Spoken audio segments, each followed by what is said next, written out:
Hello everyone, welcome to current affairs funda. दोस्तों, railway में किस तरीके के जीके के क्वेश्चंस आते हैं और कहां से तैयारी करनी है, और मैं आपको प्रारूप बताऊंगा कि क्वेश्चन एग्जाम्पल के साथ किस तरीके से पूछा आता है। तो आपका जो एनटीपीसी का एग्जाम है, इसके रिगार्डिंग मैं आपको यहां पर कुछ चीजें बताने वाला हूं। वैसे आप और भी बहुत सारी जो प्रैक्टिस है वो आप प्रैक्टिस मॉक के ऑनलाइन टेस्ट पेपर को देखकर जो है अपनी प्रैक्टिस और आगे बढ़ा सकते हैं। लिंक उसका नीचे हमने डिस्क्रिप्शन में दिया गया है। तो यहां पर मैं आपको बता दूं कि जो टाइप ऑफ क्वेश्चन होते हैं इसमें 3-4 चीजें होती हैं। सबसे पहली चीज कि आपका एक हो जाता है करंट अफेयर्स वाला सेक्शन, इससे क्वेश्चन आते हैं। देखो यहां पर लगभग मैंने 20 क्वेश्चन के नियर अबाउट लिए हैं, जिसमें मैं आपको बता दूंगा कि कैसे करंट में क्या क्या प्रारूप बनता है, करंट में कहां कहां से क्वेश्चन आता है, बुक्स एंड ऑथर से क्वेश्चन आता है किस तरीके से, या फिर थीम बेस्ड क्वेश्चन आ सकता है, ओके, या फिर किसी की कोई द्वारा कोई लिखी गई बुक है या ऑटोबायोग्राफी है उसका क्वेश्चन बन सकता है। ओके, तो हमें यह ध्यान रखना है लगभग 6 से 8 महीने तक का पुराना रिकॉर्ड जो है हमें फिल्टर करके रखना होगा और वहां से क्वेश्चन बनेंगे। एक आपका स्टैटिक जीके वाला बनता है, ठीक है, स्टैटिक जीके से भी क्वेश्चंस बनते हैं। तो अभी जो हम इस पार्ट 1 में क्वेश्चन डिस्कस कर रहे हैं वो कंप्लीटली करंट बेस और स्टैटिक जीके बेस कर रहे हैं। इसके बाद हम लोग डिस्कस करेंगे ज्योग्राफी के क्वेश्चन, पॉलिटी के क्वेश्चन, हिस्ट्री के फैक्ट और साइंस के कैसे कैसे क्वेश्चन पूछे जा सकते हैं, ठीक है। और बाकी इनकी प्रैक्टिस करने के लिए कहां से करनी है, क्या करना है, वो मैं आपको इस वीडियो के लास्ट में बताऊंगा। अभी जो ये क्वेश्चन है आपको और भी अगर ज्यादा क्वेश्चन अटेम्प्ट करने हैं तो आप लोग ऑनलाइन पेपर्स प्रैक्टिस मॉक के हैं जो www.practicemock.com पर आपको मिल जाएंगे, वहां से जाकर आप फॉलो कर सकते हैं, ठीक है। अभी मैं इनका फ्री मॉक का टेस्ट का बता रहा हूं कि क्या लेवल है, कैसे क्वेश्चंस पूछे जा रहे हैं। जैसे देखो पहला क्वेश्चन है, क्वेश्चन नंबर 1। इसमें कहा गया है हाल ही में भारत के प्रधानमंत्री श्री नरेंद्र मोदी जी ने किस स्थान पर सुपर कंप्यूटर परम शिवाय इसका उद्घाटन किया। मतलब recently prime minister of India Shri Narendra Modi, इन्होंने अभी इनॉग्रेशन किया है सुपर कंप्यूटर का, ओके, और ये सुपर कंप्यूटर है परम शिवाय। तो कौन सी जगह पर, कौन से स्थान पर इसका उद्घाटन किया, तो ये बनारस में किया, ओके। तो आपसे क्वेश्चन पूछा सकता है ITBHU बनारस में, ठीक है। तो हमें यही चीजें ध्यान रखनी है कि इसका नाम क्या है, ठीक है, पूछा सकता है क्या नाम है, कौन सा सुपर कंप्यूटर जो भी हाल ही में बनारस में जो है इसका इनॉग्रेशन किया उसका नाम क्या है, तो परम शिवाय। तो इस तरीके से क्वेश्चंस आपके बनते हैं, ठीक है। तो आपको थोड़ा सा ध्यान रखना है। और इस टोटल चीज को बनाने की जो कैपेसिटी कॉस्ट है वो कितनी है, ये है लगभग 32.5 करोड़, ठीक है। तो ये फैक्ट बेस्ड क्वेश्चंस अब हो जाते हैं, ओके। तो आपको इनको भी थोड़ा ट्रैक में रखना है। अब एक और क्वेश्चन है, जैसे गुड गवर्नेंस डे जो है वो किस तारीख को, किस तिथि को, किस डेट को मनाया जाता है, ओके। तो गुड गवर्नेंस डे जो है ये आपका मनाया जाता है 25 दिसंबर को। किस लिए मनाया जाता है, जो हमारे यहाँ के पूर्व प्रधानमंत्री जी थे, former prime minister Atal Bihari Vajpayee ji, तो इनकी जो बर्थ एनिवर्सरी है उसके तौर पर गुड गवर्नेंस डे जो है ये भारत सरकार ने बनाने का निर्णय किया था। और 25 दिसंबर को क्या होता है, बड़ा दिन भी होता है, क्रिसमस डे भी होता है, ठीक है। तो ये चीजें आपको थोड़ा सा ध्यान रखना है, क्वेश्चंस यहां से भी आपके पूछे जाते हैं, ठीक है। ये डेज एंड डेट का कॉम्बिनेशन हो जाता है। एक और है यहां पर, इसमें कहा गया है कि निम्नलिखित जो ऑप्शंस दिए गए हैं इसमें से हाल ही में भी जो 91 नंबर के एकेडमी अवार्ड, जिनको हम ऑस्कर अवार्ड भी कहते हैं, ऑस्कर 2019, इसमें पूछा है कि बेस्ट पिक्चर का जो पुरस्कार है वो किसने जीता। तो अगर आप एकेडमी अवार्ड्स 2019 की बात करोगे और अगर मैं कहूं कि बेस्ट पिक्चर ये अवार्ड किसको मिला है, ये देखो बेस्ट पिक्चर का award Green Book, best director Alfonso Cuaron Roma, best actor Rami Malek, ठीक है। तो ये आपको थोड़ी सी चीजें यहां पर याद रखनी होंगी, ठीक है। हमसे पूछ रहा है बेस्ट पिक्चर, तो ये क्या है, ग्रीन बुक के लिए, ठीक है। तो आप पूरी वो जो टेबल है ना वो आप सर्च करोगे 91st एकेडमी अवार्ड 2019, तो आपको पूरी लिस्ट मिल जाएगी। आप उसको देख लो, उसको कहीं पर लिख लो, तो उसको याद भी कर लो, ठीक है। वहां से क्वेश्चन आपका आएगा, ओके। और क्योंकि करंट के सिनेरियो हैं तो क्वेश्चंस जो हम ज्यादा से ज्यादा कवर करेंगे तो उतने ही ज्यादा पॉसिबिलिटी रहेगी कि हमारे एग्जाम में वो क्वेश्चन पूछे भी जाएं, ओके। और नेक्स्ट क्वेश्चन यहां पर है, जिसमें कहा गया है भारत के कूनो नेशनल पार्क जो है वो कौन से स्टेट में है। अगर हम कहें कूनो नेशनल पार्क जो है ये भारत के किस राज्य में स्थित है? तो अभी क्या हुआ है कि पहले कूनो वाइल्ड लाइफ सेंचुरी के नाम से इसको जाना जाता था, बाद में इसको नेशनल पार्क का दर्जा दे दिया गया। तो ये कहाँ पर है? मध्य प्रदेश में। ठीक है, तो यार हमसे ये क्वेश्चन पूछे जाते हैं। ठीक है, तो आपको थोड़ा सा ध्यान रखना है। और अगर इस तरीके की, जैसे आप क्या करो, जितनी भी वाइल्ड लाइफ सेंचुरीज हैं इनके कहाँ कहाँ पर जो है ये हैं, ओके, और नेशनल पार्क जो है वो कहाँ कहाँ पर है, तो इनसे क्वेश्चन बनेंगे। आप सर्च करना national park by current affairs फंडा, आपको वीडियो मिल जाएगी। हमने wild life sanctuary, national park दोनों तीनों चीजों को कवर कर रखा है, उससे आपके बहुत सारे क्वेश्चन जो है पूछे जाते हैं। ठीक है, ये वैसे करंट का है, क्योंकि करंट में अगर अपडेट हुआ है तो कोई चीज उसके बारे में क्वेश्चन आपका आता है। एक और क्वेश्चन है जिसमें आपका पूछा जाता है कि कौन सा शहर किस नदी के किनारे स्थित है। तो यहां पर क्वेश्चन का प्रारूप होगा अहमदाबाद जो है ये कौन सी जो है नदी के तट पर स्थित है। तो अहमदाबाद जो है ये आपको बताना है, अहमदाबाद जो है ये साबरमती रिवर। ठीक है, तो इस तरीके से हमने और भी यहाँ पर कुछ लिस्टिंग कर रखी है, जिसमें क्या है कि गंगा पर आप देखो कानपुर और बनारस हैं, दामोदर पर धनबाद, अहमदाबाद, साबरमती, अभी हमने यही क्वेश्चन बनाया। नासिक जो है, नासिक शहर गोदावरी पर है, लखनऊ गोमती पर है। ठीक है, जबलपुर नर्मदा पर है। बहुत ही फेमस क्वेश्चन यहाँ से बनते हैं, ये जो दो तीन लास्ट में मैं ले रहा हूँ। भोपाल बेतवा नदी पर, और लुधियाना जो है ये सतलज पर। ठीक है, तो ये आप एक छोटी सी लिस्ट तैयार कर लें, वैसे और भी बहुत सारे हैं। ठीक है, तो उनको भी आप पढ़ें, इनसे क्वेश्चन आपका पूछा जाएगा। और ये भी पूछा जा सकता है कि देखो, जब आप किसी भी शहर की या किसी राज्य के बारे में जब आप कहीं पर पढ़ रहे हो तो आप उससे रिलेटेड दो तीन चीजें पढ़ लिया करो। पहली चीज क्या है, वहां के सीएम कौन से हैं, ठीक है, वहां की कैपिटल क्या है, ओके, और वहां के गवर्नर कौन है। अगर आप ये तीनों चीजें रिकॉर्ड में मेंटेन रखोगे तो आपका एक आध एक्स्ट्रा क्वेश्चन जो है वो यहां से भी बन जाएगा। तो अगर हम गुजरात की बात करें तो आप सभी को पता है कि अहमदाबाद जो है वो गुजरात की राजधानी है। ठीक है, और विजय रूपानी जो है ये प्रेजेंट चीफ मिनिस्टर हैं गुजरात के, और कौन से नंबर के हैं, 16th नंबर के। ठीक है, तो ये चीजें भी आपको पता होनी चाहिए। चलो एक और क्वेश्चन पूछते हैं। यहां पर पूछा है कि कौन सा वायरस स्वाइन फ्लू का कारण बनता है, मतलब कि स्वाइन फ्लू जो है वो कौन से वायरस से फैलता है। तो H1N1, ध्यान रख लो, H लिखो, N लिखो, H1N1। ठीक है, इस वायरस को रिलेट करोगे किससे, स्वाइन फ्लू से, तो डायरेक्टली यहां से क्वेश्चन बनते हैं आपके एग्जाम्स में। ठीक है, स्वाइन फ्लू जो है ये एक इन्फेक्शन होता है वायरस के द्वारा, और वैसे तो ये जो है पिग्स में ज़्यादा होता है। ठीक है, आपको ये ध्यान रखना है कि 2019 में इसके बहुत सारे केसेस देखने को मिले थे। ओके, और जो है H1N1 ये जो है वायरस जो है इसको हम स्वाइन फ्लू से रिलेट करेंगे।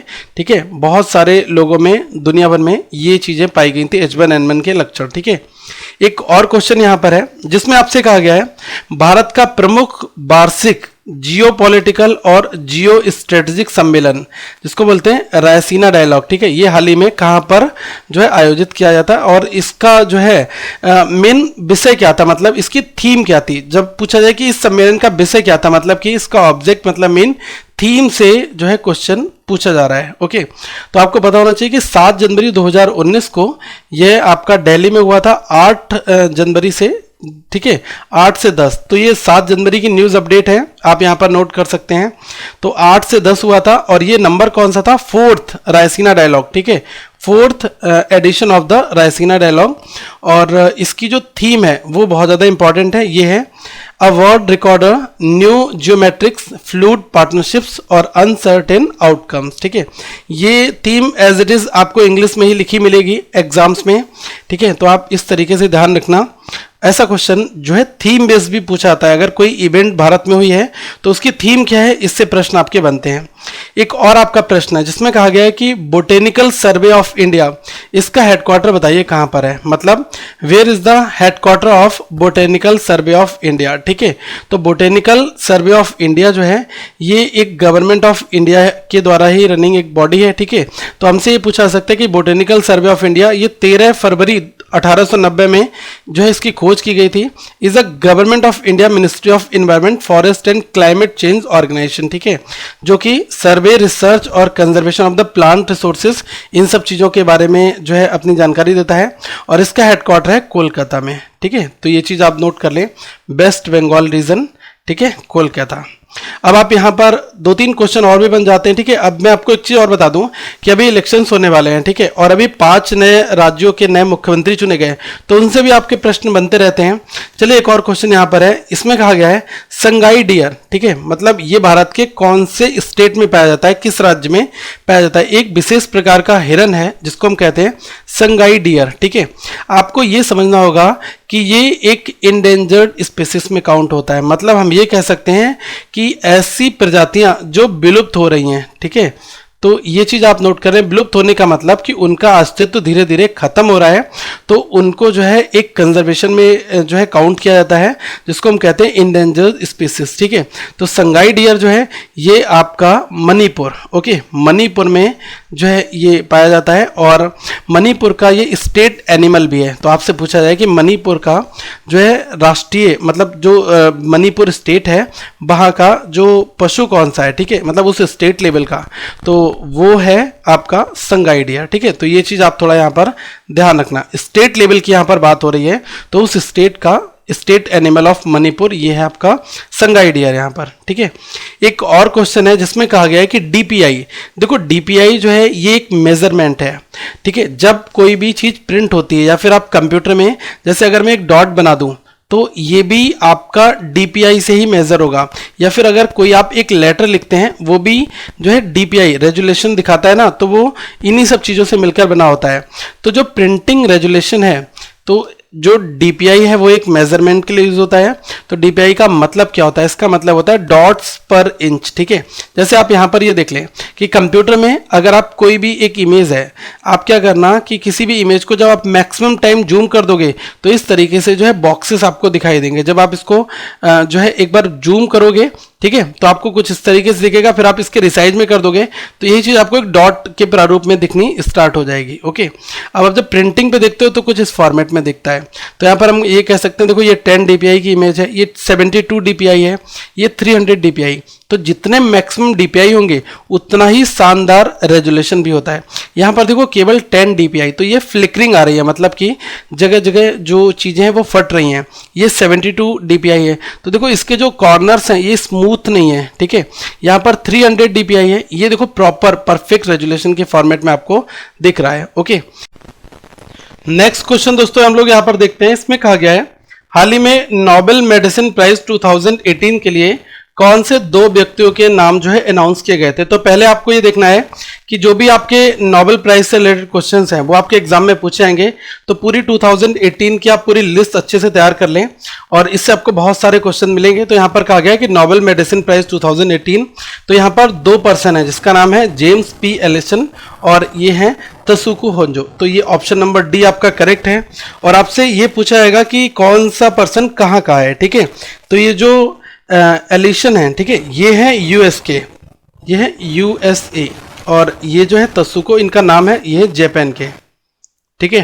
हाफ हाफ प्राइस डिस्ट्रीब्यूशन दोनों के बीच में हुआ और फिजियोलॉजी और मेडिसिन 2018 जो है ये दिया गया इन 2 पर्सन को, ओके। इनकी जो डिस्कवरी है वो कैंसर थेरेपी के बारे में है, ठीक है। तो ये चीज़ आप यहाँ पर नोट भी कर लें कि किनको दिया गया और उनके नाम क्या हैं। तो यहाँ पर आप क्या करना कि जो भी नोबेल प्राइज 2018 की पूरी लिस्ट है उसमें जो है क्वेश्चन आपसे पूछाएंगे, तो यहाँ पर कमेंट करके बताना कि नोबेल पीस प्राइज 2018 इसमें किसका नाम है, ओके। तो ये भी पता लगेगा कि आप लोग कितना पुराना बैकअप आपने स्टोर कर रखा है, और अगर क्वेश्चन नहीं आ रहा है तो आप उसको जो है नीचे कमेंट में सर्च करके भी रिप्लाई जरूर करें। यहाँ पर क्वेश्चन कह रहा है कि 281 एंड बियॉन्ड शीर्षक जो है यह किसकी आत्मकथा है। मतलब ये कहा जाए कि 281 एंड बियॉन्ड ये ऑटोबायोग्राफी का टाइटल जो है हु हैज रिटन, किसने इसको लिखा है, ओके। तो मैं आपको बता दूं ये जो है बीबीएस लक्ष्मण, ठीक है, इनके द्वारा इनकी जो है आत्मकथा है। तो यहाँ पर देखो सबसे पहले मैं आपको बता दूं कि क्वेश्चन क्यों ज़्यादा इंपॉर्टेंट है। देखो 281 एंड बियॉन्ड की अगर हम बात करें तो बीबीएस लक्ष्मण ने ऑस्ट्रेलिया के अगेंस्ट में 281 रनों का स्कोर बनाया था, ओके, टेस्ट मैच में। तो ये थोड़े हिस्ट्री रिकॉर्ड है और इनकी आत्मकथा आई तो इस पर क्वेश्चन बनेगा, तो इसको आप लोग नोट कर लें। और वैसे बीबीएस लक्ष्मण का जो पूरा नाम है वो है बेंगरेपु बेंकट साई लक्ष्मण, ठीक है। तो ये भी आपको थोड़ा सा पता होना चाहिए। एक और यहाँ पर प्रश्न है जिसमें कहा गया है कि वो कौन सा भारतीय संगठन है जिसको हाल ही में एशिया एनवायरनमेंट इन्फोर्समेंट अवार्ड 2018 जो है ये दिया गया। मतलब वो भारत का कौन सा ऑर्गेनाइजेशन है जिसने अभी एशिया एनवायरनमेंट इन्फोर्समेंट अवार्ड 2018 अपने नाम पर किया, उसको मिला है। तो ये मिला है wild life crime control bureau, जिसको हम लोग कहते हैं WCCB। तो ऑप्शन नंबर बी आपका करेक्ट आंसर है। और ये जो अवार्ड है किसने दिया है, ये आपका दिया है यूनाइटेड नेशंस इन्वायरमेंट प्रोग्राम के अंतर्गत अवार्ड दिया गया है, ठीक है। और ये जो ऑर्गेनाइजेशन है wild life crime control bureau, ये किस कौन से मंत्रालय के अंदर, कौन से मिनिस्ट्री के अंतर्गत आता है, तो ये आपका आता है ministry of environment government of India, ठीक है, इसके अंतर्गत, ठीक है। और ये 3rd Asia environment enforcement award 2018 है। तो आपको ये आंकड़े जो यहाँ पर दिए गए ये पता होने बहुत ज़्यादा जरूरी है, ठीक है। चलो एक और प्रश्न यहाँ पर हम लेते हैं जिसमें कहा गया है हाल ही में जारी पुस्तक जिसका नाम है चेंजिंग इंडिया, तो इसके लेखक कौन है। तो देखो मैंने आपको बताया कि एक तो ऑटोबायोग्राफी हो गया, किसी ने कोई बुक लिखी उसके क्वेश्चन आ रहे हैं, थीम्स के आ रहे हैं, स्पोर्ट्स के आ रहे हैं, तो ये क्वेश्चन आपके करंट के अंदर बनते हैं। तो यहाँ पर चेंजिंग इंडिया की बात करें तो इस बुक के जो ऑथर हैं, लेखक हैं, वो पहले आप ये देख लें कि इस बुक के बारे में क्या है, ठीक है। लगभग दिसंबर 2018 को जो चेंजिंग इंडिया, ये हमारे पूर्व प्रधानमंत्री मनमोहन सिंह जी इनके द्वारा ये रिलीज की गई, ठीक है। तो ये क्वेश्चन पूछा जाएगा इस फॉर्मेट में, ओके। और it is a set of 6 volume, इसमें 6 भाग हैं और जिसमें कंपाइलेशन है कि जो स्पीचेस हैं, जो राइटिंग्स हैं, जो मिस्टर मनमोहन सिंह के साथ में डील करते हैं, उनकी लाइफ को एज अ इकोनॉमिस्ट और 10 साल जो उन्होंने यूपीए की गवर्नमेंट में बताया, उन सब चीज़ों का लेखा जोखा उसके बारे में बताया जाता है, ठीक है। तो आपसे पूछा है who is the author of recently released book, तो ये है मनमोहन सिंह। और जो है ये बुक आप नोट कर लें, चेंजिंग इंडिया, ओके। एक और यहाँ पर प्रश्न आपका है जिसमें कहा गया है वर्ल्ड मेट्रोलॉजिकल ऑर्गेनाइजेशन, ठीक है, जिसको हम लोग कहते हैं WMO, ठीक है। अब देखो मेट्रोलॉजिकल का मतलब होता है मौसम विभाग से, ठीक है। तो ये जो विश्व वर्ल्ड मेट्रोलॉजिकल ऑर्गेनाइजेशन है, ये हेडक्वार्टर कहाँ पर है इसका, तो इसका हेडक्वार्टर है दोस्तों जिनेवा में, ठीक है, जिनेवा स्विट्जरलैंड, ठीक है। और कितने इसमें देश हैं, 191 मेंबर कंट्रीज हैं, ओके। तो आप नोट कर लें। और अब यहाँ से आपको क्लू ये मिल जाएगा कि मेरे एग्जाम में यूनाइटेड नेशंस से क्वेश्चन पूछा जा सकता है, यूएनओ के जो भी और सब ऑर्गेनाइजेशन है जो यूएन में लिस्टेड है उनसे क्वेश्चन पूछा जा सकता है। बहुत सारे डिपार्टमेंट हमें पढ़ने हैं, United Nations general assembly UNGA के बारे में भी हमें जानना होगा, ठीक है, इसके हेड कौन है, और जो है और भी बहुत सारे ऑर्गेनाइजेशन है, वो उनसे क्वेश्चन आपका बनेगा, ठीक है। IMF क्या है, ठीक है। तो यहाँ से यार क्वेश्चन बनते हैं, तो आप ये ऑर्गेनाइजेशन को एक बार जरूर लिखें और मैं खुश करूँगा कि एक सेपरेट वीडियो में इन सारे ऑर्गेनाइजेशन के ऊपर एक वीडियो में आपको बता दिया जाए, ठीक है। अभी ये वीडियो हमने नहीं बनाया, लेकिन आने वाले दिनों में आपको हमारे चैनल पर ये वीडियो जरूर मिलेगा। इस क्वेश्चन में कहा गया है कि भवानी देवी जो है वो कौन से खेल से संबंधित है, ठीक है। Bhavani Devi is associated with which sport. तो यहाँ पर ये आपने समझ लिया होगा कि स्पोर्ट्स में जो पर्सन है वो कौन कौन सा खेल खेलते हैं, तो उनसे क्वेश्चन पूछा जा सकता है, ओके। तो भवानी देवी ये जो है फेंसिंग से रिलेटेड है। फेंसिंग का मतलब होता है तलवारबाजी। इन्होंने इतिहास रच दिया था भारत में। कैसे, किस तरीके से, आपको मैं बता दूं कि जो कॉमनवेल्थ सीनियर जो है फेंसिंग चैंपियनशिप है, ये ऑस्ट्रेलिया में हुई थी। कहाँ पर, कैनबरा में। ये हुई थी 23 से लेकर 28 नवंबर 2018 में, ठीक है।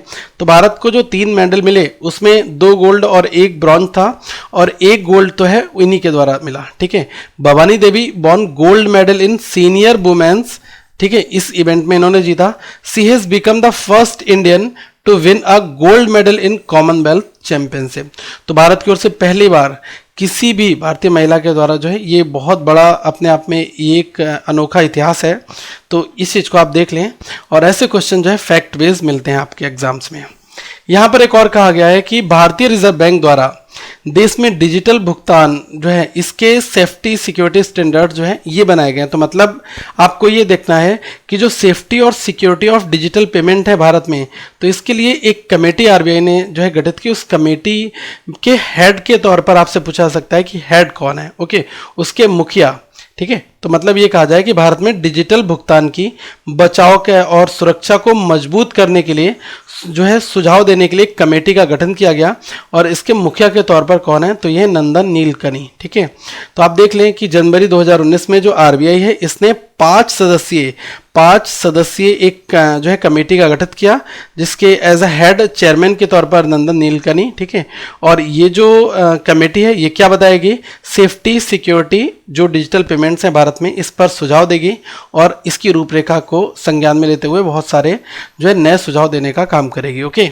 अब यहाँ पर क्वेश्चन पूछा गया है कि छत्तीसगढ़ के नए मुख्यमंत्री कौन बने थे। ठीक है, तो अभी आप बताओ कि हाल ही में जो 5 जगह चुनाव हुए, तो मैं आपको बता दूं कि ये इंपॉर्टेंट क्वेश्चन है। तो छत्तीसगढ़ की बात की जा रही है, तो छत्तीसगढ़ के भूपेश बघेल। ठीक है, तो ये आप नोट कर लें। वैसे मैंने 5 स्टेट यहाँ पर लिख दिए हैं, राजस्थान अशोक गहलोत, और तेलंगाना के चंद्रशेखर राव, और मध्य प्रदेश से कमलनाथ, और मिजोरम से ये है जोरमथांगा। ठीक है, और छत्तीसगढ़ से जो है भूपेश बघेल जी। ठीक है, तो ये क्वेश्चन आपके एग्जाम में पूछा जा सकता है इस फॉर्मेट में कि कौन सा पर्सन कहाँ से एसोसिएटेड है, या फिर recently elected, recently themes, sports. ठीक है, तो ये चीज़ें क्वेश्चन आपके एग्जाम में पूछे ही जाते हैं। एक और यहाँ पर प्रश्न है जिसमें कहा गया है एनुअल जंग महल फेस्टिवल। ठीक है, तो एनुअल जंगल महल जो फेस्टिवल है ये भारत के कौन से स्टेट में मनाया जाता है। Annual jungle Mahal festival celebrated in which state of India. Okay, तो ये कौन से स्टेट में मनाया जाता है ये आपसे पूछा रहा है। तो देखो ये होता है वेस्ट बंगाल का ही एक रीजन है। ठीक है, वहाँ पर ये होता है। तो पहले तो आप स्टेट का नाम नोट कर लें। नवंबर 2018 में 3 दिवसीय एनुअल जो है जंगल महल फेस्टिवल की शुरुआत हुई थी, और इसके बारे में भी थोड़ा मैं आपको बता दूं कि ये जो इनिशिएटेड एंड ऑर्गेनाइज किसके द्वारा होता है, जंगल महल उद्योग। द फेस्टिवल का जो मेन एम क्या है, यहाँ के रिच कल्चर को बनाए रखना, इसको जो है इस हेरिटेज की जो है जो मूल बातें हैं उनको जो है लोगों तक पहुँचाना। ओके, तो ये पॉपुलर चीज़ों के बारे में ही ये चीज़ें ऐसे क्वेश्चंस बनते हैं। तो आप यहाँ पर नोट कर लें कि इसका मेन एम क्या है, revive and popularise the culture and heritage of Jungle Mahal region. ठीक है, इसके बारे में आप विकिपीडिया पर जाकर और भी डिटेल जानकारी पढ़ सकते हैं। अभी देखा हमने कि ये क्वेश्चंस हैं, तो अभी हम जब प्रैक्टिस पेपर बनाएंगे तो उसमें हमें ऐसे क्वेश्चंस बहुत सारे मिलेंगे और हिंदी इंग्लिश दोनों भाषाओं में मिलेंगे। तो मैं आपसे यही कहूँगा कि आप लोग जो है इस तरीके का प्रैक्टिस मॉक पर जाकर अटेम्प्ट करें। अब मैं आपको बता दूं कि बुक्स के बारे में क्या क्या रेफरेंसेस आपको मिल जाएंगे। देखो मैं आपको 2 बुक बता रहा हूँ जितने टॉपिक मैंने आपको बताया। देखो जो आपका साइंस वाला पोर्शन है जिसमें आपका फिजिक्स होता है, केमिस्ट्री है और बायो का पोर्शन है। ओके, और पॉलिटी है और आपका ज्योग्राफी है। ओके, पॉलिटी, ज्योग्राफी और हिस्ट्री के कुछ क्वेश्चंस। ठीक है, और जो आपके स्टैटिक जीके फैक्ट बेस्ड हैं। ठीक है, ये क्वेश्चन आपको दोनों बुक में मिल जाएंगे। एक अरिहंत की बुक आती है जनरल नॉलेज, तो वैसे ये तो 2019 हर बार चेंज होता रहता है, इस पर ध्यान मत देना। जब आप नेक्स्ट ईयर में आओगे तो आपको 2020 मिलेगी, लेकिन बहुत सारा जो ये वाला फैक्ट है ये आपके एज इट इज रहते हैं। ठीक है, करंट के जो बिंदु हैं वो चेंज हो जाते हैं। मनोहर पांडे राइटर है, आप ध्यान रखना। आप अगर इस बुक को लेने जाओ, ये बुक नियर अबाउट लगभग आपका लेस देन 200 में आ जाती है। दोनों बुक आपको 200 के आसपास में मिल जाती हैं।